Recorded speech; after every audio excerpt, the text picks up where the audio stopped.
Hello दोस्तों, स्वागत है आपका एमपी पटवारी आपकी बारी चैनल में। चलिए स्टार्ट करते हैं कंप्यूटर की क्लास। आज की क्लास में हम कंप्यूटर लैंग्वेज, कंप्यूटर की भाषाओं के बारे में अध्ययन करेंगे। तो कंप्यूटर की 3 प्रकार की भाषाएं होती हैं: निम्न स्तरीय भाषा, मध्य स्तरीय भाषा, उच्च स्तरीय भाषा, जिसे हम low level language triple L से शो करते हैं। Middle level language, high level language H L L high level language होती है। तो लो लेवल लैंग्वेज जो मशीन लैंग्वेज होती है, जिसे मशीनी भाषा कहते हैं, कंप्यूटर या मशीनी लेवल लैंग्वेज को समझती है, जो कि लो लेवल लैंग्वेज होती है। 01 मिडिल लेवल लैंग्वेज जो असेंबली लैंग्वेज है, असेंबली लैंग्वेज को हम क्या बोलते हैं? असेंबली लैंग्वेज ही हमारी मिडिल लेवल लैंग्वेज है। और हाई लेवल लैंग्वेज उच्च स्तरीय भाषा है। तो चलिए 1 बाई 1 डिस्कस करते हैं, एक एक करके लो लेवल लैंग्वेज की बात करते हैं। तो लो लेवल लैंग्वेज जैसे कि हमने बताया मशीन लैंग्वेज होती है। मशीन भाषा या मशीन कोड मूल भाषा होती है कंप्यूटर की, जिसे कंप्यूटर के सीपीयू द्वारा समझा जाता है। कंप्यूटर भाषा के इस प्रकार को समझना आसान नहीं है। क्योंकि यह कमांड देने के लिए बाइनरी प्रणाली, बाइनरी नंबर सिस्टम का उपयोग करती है, जो कि 01 है। और ये 01 केवल मशीन भाषा को ही समझ में आता है। इस भाषा में प्रत्येक आदेश के दो भाग होते हैं। एक भाग होता है ऑपरेशन कोड, दूसरा होता है लोकेशन कोड। यह भाषा समयग्राही थी। समयग्राही मीन्स टाइम टेकिंग थी। टाइम टेकिंग होने के कारण उच्च स्तरीय भाषाओं का विकास किया गया। चलिए देखते हैं मिडिल लेवल लैंग्वेज, जिसे असेंबली लैंग्वेज बोलते हैं। असेंबली लैंग्वेज में क्या यूज किया जाता है? भाषा को रखने योग्य कोड का प्रयोग किया जाता है। लाइक एडिशन के लिए ADD, सब्ट्रैक्शन के लिए SUB, जंप के लिए JMP। तो इनको हम क्या बोलते हैं? निमोनिक कोड बोलते हैं, निमोनिक कोड। और ये निमोनिक कोड क्या होते हैं? जो असेंबली भाषा में याद रखने योग्य कोड लिखे जाते हैं, तो उन कोड को हम निमोनिक कोड बोलते हैं। ये कई बार कई कंप्यूटर प्रश्न पत्र में पूछा गया है, पटवारी के लिए बहुत ही इंपॉर्टेंट है। चलिए नेक्स्ट देखते हैं। असेंबली भाषा कोड का एक सेट होता है, जिसे सीधे कंप्यूटर के प्रोसेसर पर चला सकते हैं। सीधे कंप्यूटर के प्रोसेसर पे क्या कर सकते हैं? हम इसको चला सकते हैं। यह भाषा ऑपरेटिंग सिस्टम के लेखन और डेस्कटॉप अनुप्रयोग को मेंटेन रखने में सबसे उपयुक्त है। इस भाषा का प्रयोग एक निश्चित संरचना वाले कंप्यूटर तक ही सीमित था, अतः इन भाषाओं को लो लेवल लैंग्वेज भी कहा जा सकता है। ये जो मिडिल लेवल लैंग्वेज है, असेंबली लैंग्वेज है, इसको हम लो लेवल लैंग्वेज भी कह सकते हैं। चलिए हाई लेवल लैंग्वेज को देखते हैं। हाई लेवल लैंग्वेज, जिसे उच्च स्तरीय भाषा बोलते हैं। उच्च स्तरीय भाषा उपयोगकर्ता के अनुकूल भाषा है, जो शब्दों और प्रतीकों की शब्दावली में अंग्रेजी के समान है। ये सीखने में आसान होती है हाई लेवल लैंग्वेज, और इन्हें लिखने के लिए कम समय की भी ज़रूरत पड़ती है। ये मशीन आधारित न होकर समस्या उन्मुख भाषा होती है।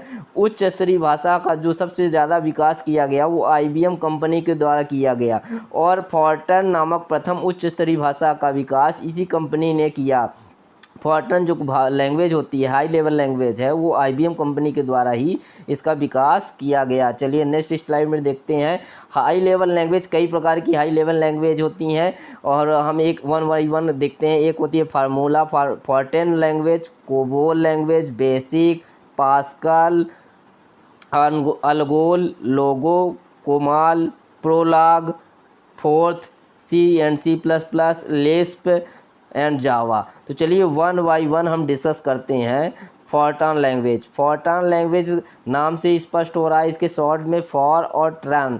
तो फॉर का मतलब है फार्मूला, ट्रान का मतलब ट्रांसलेशन। इसका फुल फॉर्म पूछा जाता है। इसका विकास किसने किया? JW become. JW बेकम ने 1957 में किया था। इसका उपयोग वैज्ञानिक कार्यों के लिए किया जाता है, और इसका विकास किया गया था गणितीय सूत्रों को आसानी से व कम समय में हल करने के लिए। तो फॉर्ट्रान भाषा का फुल फॉर्म फार्मूला ट्रांसलेशन। विकास किसने किया? JW बेकम 1957 में वैज्ञानिक और गणितीय सूत्रों के विकास के लिए किया गया। चलिए सेकंड देखते हैं। कोबोल लैंग्वेज, कोबोल लैंग्वेज है हमारी common business oriented language. Common business oriented language, इसका तो फुल फॉर्म पूछा जाता है, कई बार पूछा गया है। इसका उपयोग कहाँ किया जाता है? बिजनेस पर्पज के लिए, व्यावसायिक हितों के विकास के लिए किया जाता है। इसमें 3 पार्ट होते हैं। एक पार्ट होता है पैराग्राफ, दूसरा होता है सेक्शन, और तीसरा भाग होता है डिवीजन। इसके दो पार्ट भी हैं। कोबोल लैंग्वेज के 2 भाग, विजुअल कोवाल है, और विजुअल कोवाल को हम बोलते हैं ऑब्जेक्ट ओरिएंटेड प्रोग्रामिंग भाषा। इसी का एक प्रकार है कोबोल का विजुअल कोवाल, जो कि एक ऑब्जेक्ट ओरिएंटेड प्रोग्रामिंग भाषा है। ऑब्जेक्ट ओरिएंटेड प्रोग्रामिंग भाषा है। चलिए देखते हैं बेसिक, जो थर्ड है आपकी हाई लेवल लैंग्वेज, इसका फुल फॉर्म पूछा जाता है हाई लेवल लैंग्वेज बेसिक का, beginners all purpose symbolic instruction code. Basic का फुल फॉर्म है beginners all purpose symbolic instruction code. इसकी जो खोज की है जॉन केमनी और थॉमस कुर्ज ने 1964 में किया था। इसका प्रयोग कहाँ किया जाता है? गणितीय और व्यावसायिक दोनों में किया जाता है। यह पर्सनल कंप्यूटर में व्यवहार में लाया जाने वाला प्रथम उच्च स्तरीय भाषा है। प्रथम उच्च स्तरीय भाषा, पर्सनल कंप्यूटर में व्यवहार में लाया जाने वाला प्रथम उच्च स्तरीय भाषा कौन सी है? बेसिक है। और विश्व में सबसे अधिक प्रयोग होने वाली भाषा भी कौन सी है? बेसिक है। और क्विक बेसिक और विजुअल बेसिक, ये बेसिक के ही भाग हैं, बेसिक के ही वर्जन है अलग अलग, क्विक बेसिक और विजुअल बेसिक। इसे भी ऑब्जेक्ट ओरिएंटेड प्रोग्रामिंग भाषा बोला जाता है, जो कि उपस भाषा होती है। क्या होती है? उपस भाषा होती है। नेक्स्ट हम देखते हैं पास्कल भाषा। तो जो पास्कल है ये भी हाई लेवल लैंग्वेज है। इसका विकास निकोलस विर्थ ने किया था 1971 में, और इसका नामकरण जो फादर ऑफ कंप्यूटर हैं ब्लेज पास्कल, उनके नामकरण में इस पास्कल लैंग्वेज का नाम रखा गया, जिसका उपयोग कहाँ किया जाता है? एजुकेशनल लैंग्वेज के रूप में किया जाता है। और यह एल्गोल का परिवर्धित रूप है। एल्गोल देख लेते हैं। एल्गोल होती है, इसका फुल फॉर्म होता है एल्गोरिदम लैंग्वेज। ये क्या है? एल्गोरिदम लैंग्वेज है, और ये जटिल बीजगणितीय गणनाओं के लिए इस्तेमाल की जाती है। और एल्गोल का ही परिवर्धित रूप है, मॉडिफाइड रूप है पास्कल। क्या है? पास्कल। चलिए देखते हैं लोगो जो लैंग्वेज है इसका उपयोग कम उम्र के बच्चों को रेखा चित्र और ग्राफिक के माध्यम से कंप्यूटर की शिक्षा देने के लिए किया गया। लोगों का उपयोग कहाँ किया गया? कम उम्र के जो बच्चे होते हैं उनको रेखा चित्र और ग्राफिक के माध्यम से कंप्यूटर की शिक्षा देने के लिए इसका उपयोग किया गया। नेक्स्ट देखते हैं कोमाल का फुल फॉर्म क्या होता है? Common algorithmic language. इसका प्रयोग माध्यमिक स्तर के छात्रों के लिए किया गया। एक लैंग्वेज है प्रोलॉग। इसका फुल फॉर्म क्या है? Programming in logic. और इसका उपयोग कहाँ किया जाता है? आर्टिफिशियल इंटेलिजेंस में, लॉजिकल प्रोग्रामिंग में। आर्टिफिशियल इंटेलिजेंस और लॉजिकल प्रोग्रामिंग में किसका प्रयोग किया जाता है? प्रोलॉग का। बहुत पूछा जाता है, बहुत ही इंपॉर्टेंट है। नेक्स्ट हम देखते हैं फोर्थ लैंग्वेज का उपयोग कहाँ किया जाता है? फोर्थ लैंग्वेज का उपयोग कंप्यूटर के सभी प्रकार के कार्यों में होता है। इसकी खोज की थी किसने? चार्ल्स मूर ने फोर्थ लैंग्वेज की खोज की थी। अब नेक्स्ट हम देखते हैं सी एंड सी प्लस प्लस। ये भी बहुत ही यूज होने वाली भाषा है। इसका विकास 1972 में बेल लैबोरेटरीज के डेनिस रिच ने और ब्रायन कर्निंघम ने किया था। C++ एक ऐसी लैंग्वेज है, हाई लेवल लैंग्वेज है, साथ ही साथ ये ऑब्जेक्ट ओरिएंटेड प्रोग्रामिंग भाषा है। यूनिक्स जो ऑपरेटिंग सिस्टम था वो सर्वप्रथम सी भाषा पे ही लिखा गया था। यूनिक्स ऑपरेटिंग सिस्टम सी भाषा में लिखा गया पहला महत्वपूर्ण प्रोग्राम था। नेक्स्ट है हमारा लिस्प का फुल फॉर्म क्या है? List processing. 1959 में जॉन मैकार्थी, जिसे हम फादर ऑफ आर्टिफिशियल इंटेलिजेंस भी बोलते हैं, जॉन मैकार्थी को क्या बोलते हैं? Father of artificial intelligence. इन्होंने लिस्ट प्रोसेसिंग जो कंप्यूटर लैंग्वेज है उसका विकास किया। फंक्शनल प्रोग्रामिंग लैंग्वेज भी कहते हैं लिस्प को फंक्शनल प्रोग्रामिंग लैंग्वेज भी बोलते हैं। चलिए नेक्स्ट देखते हैं जावा क्या है? जावा का विकास किया गया सन माइक्रो सिस्टम के द्वारा किस साइंटिस्ट के द्वारा? जेम्स गासलिंग ने किया। ये भी एक ऑब्जेक्ट ओरिएंटेड प्रोग्रामिंग लैंग्वेज है, और इसका विकास मुख्यतः इंटरनेट में उपयोग किया जाता है। इंटरनेट में, टीवी चलाने में, टेलीफोन में, इनमें विकास जावा लैंग्वेज का उपयोग किया जाता है, जो कि एक आपकी क्या है? ऑब्जेक्ट ओरिएंटेड लैंग्वेज है। चलिए नेक्स्ट देखते हैं। तो जो भी लैंग्वेज होती है हाई लेवल लैंग्वेज से लो लेवल मशीन लैंग्वेज में कन्वर्ट करने के लिए हमको ट्रांसलेटर की आवश्यकता पड़ती है, क्योंकि हमारी जो मशीन है कंप्यूटर वो हाई लेवल लैंग्वेज को समझ नहीं सकती, तो उसको कन्वर्ट करने के लिए ट्रांसलेटर की आवश्यकता होती है। इसे हम बोलते हैं लैंग्वेज ट्रांसलेटर सॉफ्टवेयर। ये 3 प्रकार के होते हैं: असेंबलर, कंपाइलर, इंटरप्रेटर। और ये जो भी आपके लैंग्वेज ट्रांसलेटर सॉफ्टवेयर हैं, इनको हम लैंग्वेज प्रोसेसर भी बोलते हैं। क्या बोलते हैं? लैंग्वेज प्रोसेसर भी बोलते हैं। उच्च स्तरीय भाषा में तैयार किया गया प्रोग्राम सोर्स प्रोग्राम कहलाता है या सोर्स कोड कहलाता है। हाई लेवल लैंग्वेज में हम जो भी प्रोग्राम बनाते हैं उसे हम सोर्स कोड बोलते हैं या सोर्स प्रोग्राम बोलते हैं।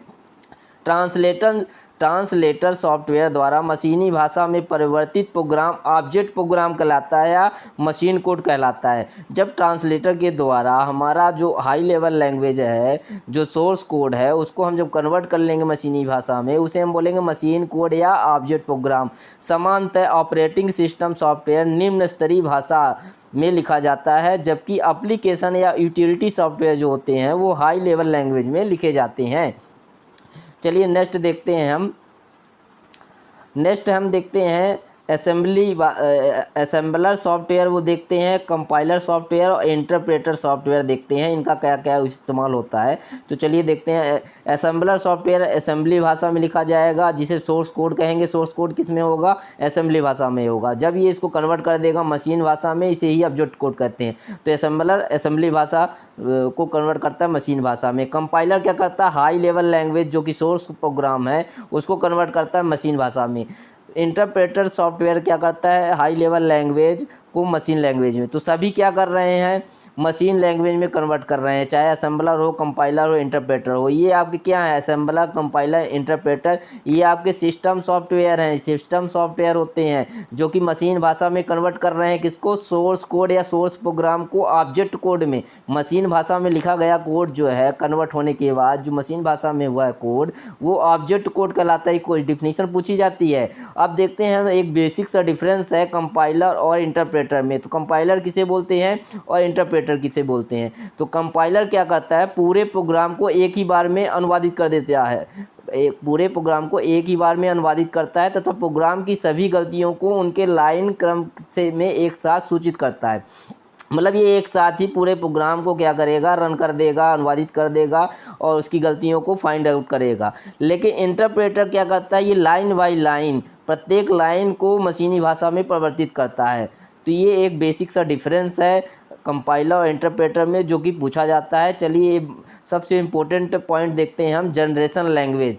तो पहली पीढ़ी की जो कंप्यूटर भाषा थी, first generation 1GL first generation language थी, वो कैसी थी? मशीनी लैंग्वेज थी। द्वितीय पीढ़ी की कंप्यूटर भाषा जिसे सेकंड जनरेशन लैंग्वेज 2GL बोलते हैं, वो असेंबली लैंग्वेज थी। ये भी एक लो लेवल लैंग्वेज है, ये भी लो लेवल लैंग्वेज है। तीसरी पीढ़ी की कंप्यूटर भाषा जिसे 3GL बोलते हैं, ये हाई लेवल लैंग्वेज थी। उदाहरण के लिए फॉरटॉन, फार्मूला ट्रांसलेशन, फॉरटॉन लैंग्वेज क्या? हाई लेवल लैंग्वेज है। और ये कौन सी पीढ़ी की लैंग्वेज थी? थर्ड जनरेशन लैंग्वेज थी। चौथी पीढ़ी की कंप्यूटर भाषा 4GL फोर्थ जनरेशन लैंग्वेज जो है वो डोमेन स्पेसिफिक लैंग्वेज है। डोमेन स्पेसिफिक, डोमेन आधारित है। उदाहरण के लिए SQL, इसका फुल फॉर्म पूछा जाता है। SQL structured query language. JavaScript, Microsoft FrontPage, ये फोर्थ जनरेशन लैंग्वेज है। पांचवी पीढ़ी की जो कंप्यूटर भाषा है, फिफ्थ जनरेशन लैंग्वेज, वो आर्टिफिशियल इंटेलिजेंस में उपयोग की जाने वाली, कृत्रिम बुद्धिमत्ता में इस्तेमाल की जाने वाली लैंग्वेज ही पांचवी पीढ़ी की कंप्यूटर भाषाएं हैं। उदाहरण के लिए लिस्ट प्रोसेसिंग जिसे का फुल फॉर्म है, और प्रोलॉग और लिस्प जो हैं पांचवी पीढ़ी की कंप्यूटर भाषाएं हैं। तो इनको आप लोग अच्छे से समझ के कंप्यूटर तोते की तरह रट लीजिए, बहुत ही इंपॉर्टेंट है। Thank you.